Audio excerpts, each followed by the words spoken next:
Kreasi serangan Allegri membuat pemain sayap samaran Juventus mampu menerobos pertahanan Roma. Lalu bagaimana taktik tersebut dilakukan?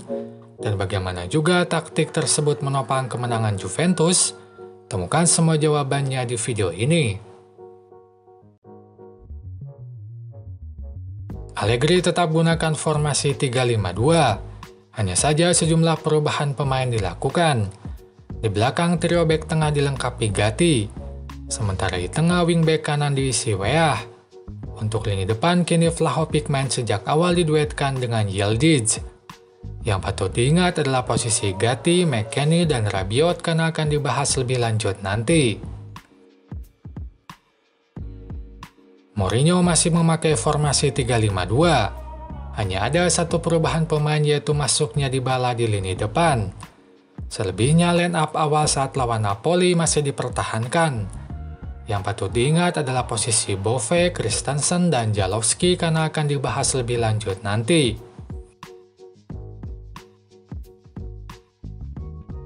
Build-up dilakukan Roma dengan menempatkan 3 pemain di belakang. Kiper dan 2 bek tengah menjadi pemain paling awal yang menguasai bola. Sementara di depan mereka akan ada 4 pemain yaitu 1 bek tengah dan 3 gelandang. Yang unik, wingback tidak sama sekali dilibatkan dalam build-up. Mereka justru diposisikan di depan saat build-up dilakukan. Hadapi hal tersebut, Juventus lakukan high block. Mereka menekan lawan sejak di pertahanan. Tekanan tersebut kadang membuat Roma lakukan umpan panjang yang diarahkan ke Lukaku. Saat bola sudah di tengah, hal serupa pun terjadi. Wingback kembali tak dilibatkan dalam build-up. Sebagai gantinya, gelandang tengah main melebar menggantikan peran yang biasanya dilakukan wingback. Situasi ini membuat 2 wingback Roma selalu siap sedia di depan sisi. Mereka tidak terlibat dalam build-up sama sekali. Bahkan saat sudah di depan, mereka kembali tidak banyak terlibat build-up. Perputaran bola di depan justru banyak dilakukan oleh gelandang dan penyerang. 2 wingback Roma benar-benar menjadi penerima bola akhir. Mereka dominan dilayani pemain lain dengan umpan akhir dari build-up serangan. Misalnya pada cuplikan ini, saat serangan diakhiri dengan umpan crossing Dybala yang diarahkan ke wingback kiri Roma. Sayang umpannya tak terjangkau. Pola inilah yang dominan dilakukan Roma di laga ini. Tapi sayang sejumlah peluang yang tercipta tak ada yang menjadi gol. Build-up dilakukan Juventus dengan menempatkan 4 pemain di belakang. Kiper, 2 bek tengah, dan 1 wingback menjadi penerima bola awal. Nah, di sini terlihat bedanya komposisi build-up Roma dan Juventus. Juventus melibatkan wingback yaitu Kostic dalam build-up, sementara Roma tidak. Hadapi hal tersebut, high block dilakukan Roma. Mereka menekan lawan sejak di pertahanan. Untuk itu, kadang Juventus lakukan umpan panjang dengan menyasar Vlahovic sebagai targetnya.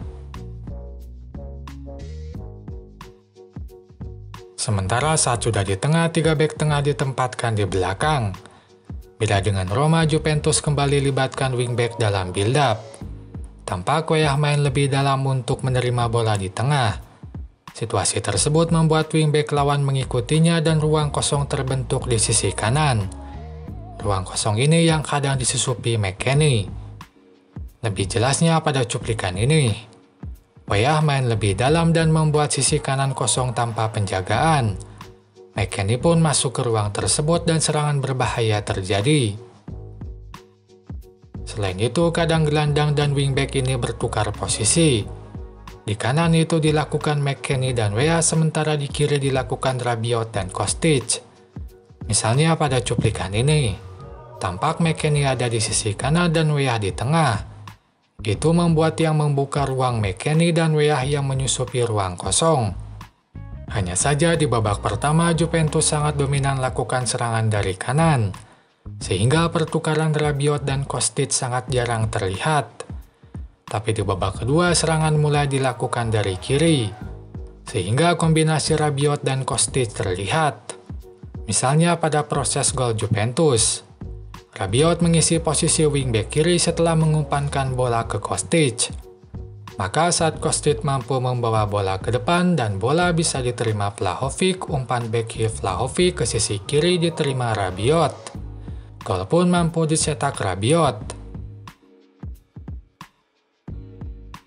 Roma memang lakukan high block saat bola masih di pertahanan lawan. Tapi saat bola sudah di tengah, mereka justru bermain dengan low block. Tampak penyerang dan gelandang merapatkan diri ke belakang dan tak menekan bek tengah Juventus. Itu membuat 1 dari 3 bek tengah bisa main lebih maju. Gatti pun main lebih depan dan ikut mengeksploitasi sisi kanan. Pada cuplikan ini, setelah Weah menerima bola, Gatti maju ke depan sisi. Pola inilah yang membuat serangan sayap Juventus sulit diantisipasi Roma. Itu saja pembahasan di video ini. Silahkan tulis apapun pendapat kalian di kolom komentar. Sampai jumpa lagi di video selanjutnya.